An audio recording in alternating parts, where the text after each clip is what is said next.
ప్రభాస్, రాజమౌళి కలిసి 'బాహుబలి' అనే సినిమా చేయకపోయి ఉంటే ఈరోజు వందల కోట్ల సినిమాలు వచ్చేవి కావు. తెలుగు సినిమా హాలీవుడ్ స్థాయికి వెళ్ళేది కాదు. అందుకే తెలుగు సినిమా చరిత్రను తీసుకుంటే 'బాహుబలి' ముందు, 'బాహుబలి' తర్వాత అని చెప్పటంలో ఎలాంటి డౌట్సు అక్కర్లేదు. అయితే ప్రభాస్, రాజమౌళి ఒక్క 'బాహుబలి'తో ఆగిపోలేదు కదా, టాలీవుడ్ని హాలీవుడ్గా మార్చేశారు. 'RRR' సినిమాతో ఆస్కార్ కొట్టి హిస్టరీ క్రియేట్ చేశాడు జక్కన్న. ఇక 'కల్కి' సినిమాతో హాలీవుడ్ సినిమా ఇచ్చాడు ప్రభాస్. అలాగే 'బాహుబలి' తర్వాత నెగటివిటీ లేకుండా వచ్చిన సినిమాగా 'కల్కి' నిలిచింది.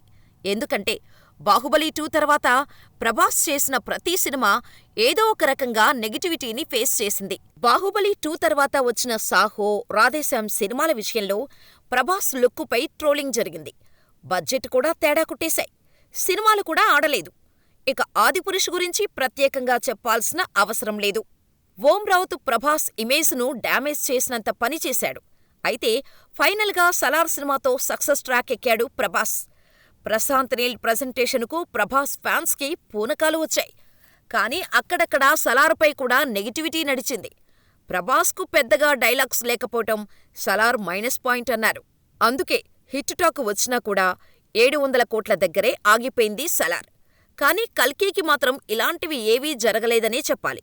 ప్రభాస్ ఫ్యాన్స్ 7 ఏళ్ల నిరీక్షణకు చెక్ పెట్టేలా ఎలాంటి నెగటివిటీ లేకుండా రిలీజ్ అవ్వడమే కాదు, యునానిమస్ హిట్ టాక్ సొంతం చేసుకుంది 'కల్కి'.